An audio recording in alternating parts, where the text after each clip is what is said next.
मिश्रा। अनुपम मिश्रा, पहले तो ये बताइए, ये फर्जी इनकाउंटर के आरोप पर आपका क्या जवाब है? और ये आईएसआईएस स्टाइल में हत्या क्या होती है भाई?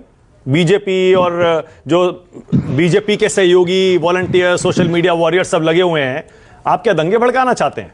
आप मतलब बीजेपी? मानक जी, सबसे पहले तो राम गोपाल मिश्रा जी की जो नृशंस हत्या हुई है उसकी हम सब न केवल निंदा करते बल्कि उससे मन मुझे लगता है कि प्रदेश की आवाम का बहुत भारी है। प्रदेश में शांति से एक व्यवस्था चल रही है, उसमें कुछ लोग ऐसे हैं जो शायद ये नहीं चाहते हैं कि उत्तर प्रदेश के अंदर कानून और व्यवस्था का राज हो। अभी मैं पूरी सबकी बातें सुनने के बाद मुझे ये नहीं समझ में आ रहा मैं किसकी बात का क्या उत्तर दूं, लेकिन मैं आपके अग्निहोत्री जी से काफी नजदीक पाता हूं। मुझे उनकी बातें सबसे ज्यादा रैशनल तार्किक बातें लगी, तो मैं उन्हीं की बात के साथ जोड़ के अपनी बात रखना चाहूंगा। पहली बात, तुहिन जी का कहने का तात्पर्य आईएसआईएस से तुलनात्मक था कि जितनी नृशंसता से, जितनी बर्बरता से वो हत्या की गई, जिस तरीके से वो आईएसआईएस वाले अपनी हत्याएं करते हैं लोगों की और उसका वीडियो सोशल मीडिया और सब कहीं प्रोपोगेट करते हैं, ये महज ये था। लेकिन अब समाजवादी पार्टी के साथ विडंबना ये है कि तिवारी जी अंदर से ना चाहते हुए भी उनको ये सब बोलना पड़ता है, क्योंकि वो एक जिस वोट बैंक की पॉलिटिक्स करते हैं, जिस तरीके से वो धर्म को हर जगह लाते हैं, तो उनकी विवशता है। अंदर से वो भले इससे ना सहमत हो, लेकिन उन्हें आईएसआईएस से मुझे नहीं समझ में आया, इतनी ज्यादा तकलीफ हो गई। लेकिन आपके अंत तक पूछने पे वो एक बार राम गोपाल मिश्रा जी के परिवार के लिए दो शब्द ना बोल पाए, लेकिन वो बाकी सब बचाव मुद्रा में रहे।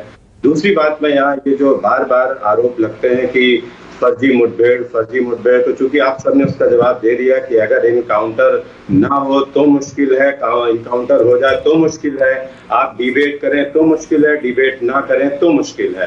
तो जो ये सिर्फ महज आलोचना करने का एक अवधारणा बन गई है, ये सारे इन राजनीतिक दलों, इनके प्रवक्ताओं को समझ में आना चाहिए कि आप लाइव देखे जाते हैं, आपको देश प्रदेश की जनता देखती है। जब आप इतनी अतार्किक बात करते हैं सिर्फ अपने राजनीतिक दल को डिफेंड करने के लिए और सरकार की आलोचना करने के लिए, तो आप अपने लिए ही कुआं खोदते रहते हैं। जो जिले का प्रशासन और शासन जो लोग संभालते हैं, जो डिस्ट्रिक्ट मजिस्ट्रेट है और जो एसएसपी है, वो बहुत पढ़ाई अध्ययन करके उस पोस्ट पे पहुंचे हैं। उनको ये जो स्ट्रैटेजी जिसकी आप बात कर रहे हैं कि वो स्क्रिप्ट लिख रहे हैं, वो इतना बढ़िया ऐसे मेंस के एग्जाम में लिख के आते हैं कि उनके आगे अगर वो लिखना स्क्रिप्ट शुरू करेंगे तो आप समझ भी नहीं पाएंगे।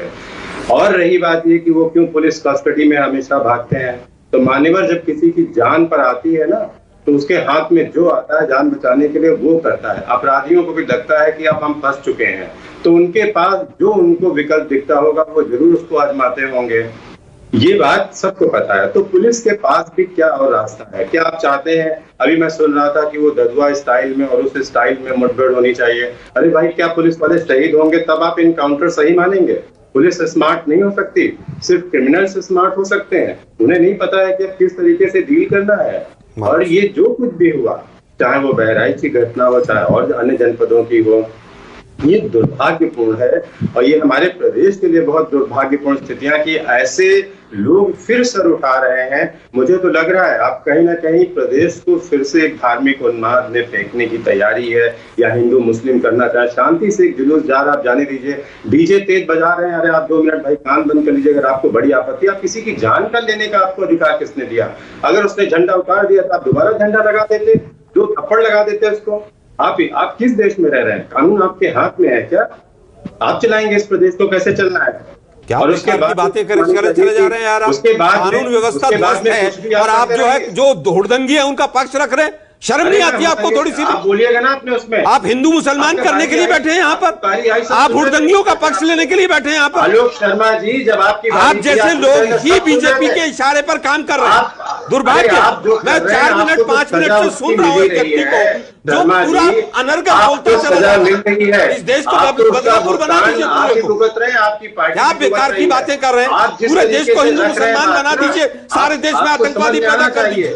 गजब है भाई, मतलब बेशर्मी की हद होती है। नेशनल टीवी पे बैठ के आप हुड़दंगियों का पक्ष रख रहे हैं और हम चुपचाप सुनते रहे यहाँ पर बैठकर। आपको सुनना पड़ेगा। नहीं सुनेंगे हम, बिल्कुल नहीं सुनेंगे। आप जैसे दोगले लोगों को जो समाज में जो विद्वेष पैदा करते हैं उनका उनको जवाब देंगे। पार्टी ने गलत कर रहे हैं आप लोग। आज राम गोपाल का नंबर था, 2 दिन पहले मिश्रा का नंबर था, कल शुक्ला का नंबर होगा। एक सेकंड अनुपम पुड़िया लेके टीवी पे बैठते हैं। अनुपम वन सेकंड बेशर्म लोग, वन सेकंड जहर की पुड़िया लेके हटाइए